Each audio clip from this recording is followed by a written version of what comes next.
attempts at leading a tournament and defending that title. However, Benoit is ready to win.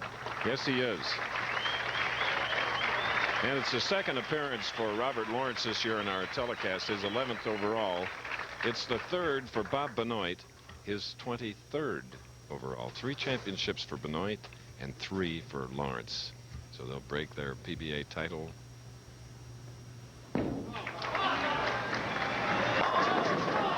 Leaving a 10-pin.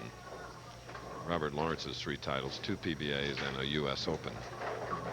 Benoit, you don't see him leave many solid 10s. He has a style much like the late, great Ned Day, one of the greatest bowlers of all time. He uses the big hook ball, plays the center of the lane, and with that medium speed, he's more effective against heavier pins. As you see the extreme left he takes on the approach to go across lane at the 10-pin.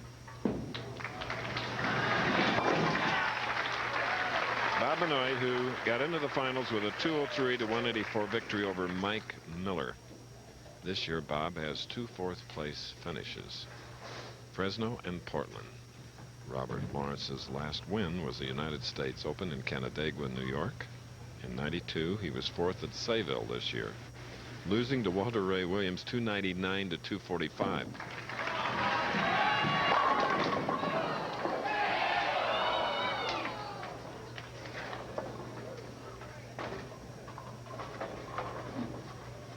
Well, Robert Lawrence from behind. Good high backswing. He's going to go straight through the pins. Driving the shot, leaves a solid 10. Converts it. But Chris, you know what I like about that shot?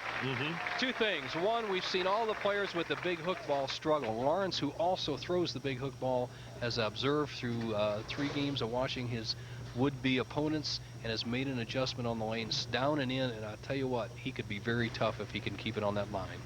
20,000 to the winner of this head-to-head match.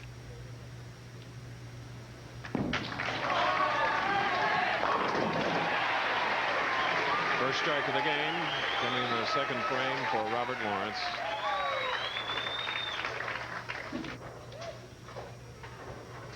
Now Benoit, another player similar to Mike Miller, had no success on the tour in the 70s with a down and in normal type shot, has learned this cupped wrist shot. He developed it by learning to use a lighter ball and developing back up to a 16-pounder.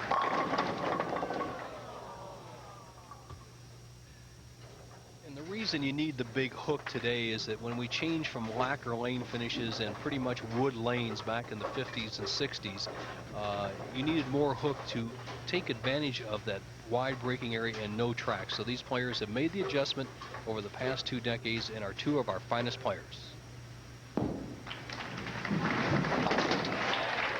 Just did stay on. That's right, Bob. Close call.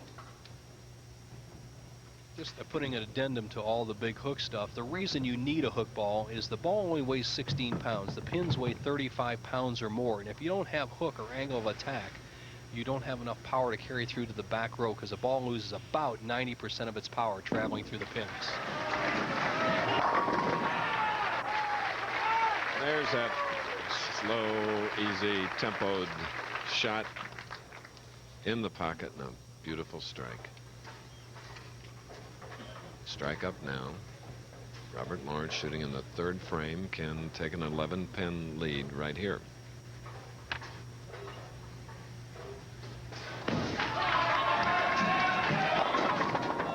Oh, 210. Well, Lawrence, I thought, would nail down this right-hand lane, but once again, he has problem like some of the other players. He goes a little bit light, ball sliding by, and he's got to take a shot at it. Oh, what a break!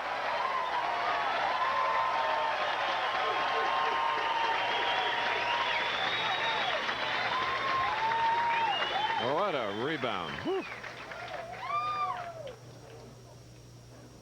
Chris, it's part of the rules. We have a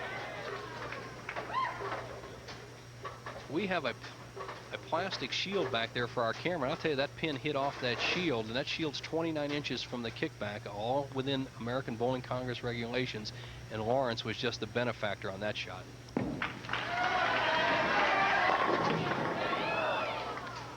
On the left lane, leaving the 10. just joined us, this is our championship match. You're looking at the tournament leader, Robert Lawrence. He's bowling Bob Benoit, who won the semifinal match to get into this battle. Big even battle here for the championship. Today's championship trophy overlooks El Paso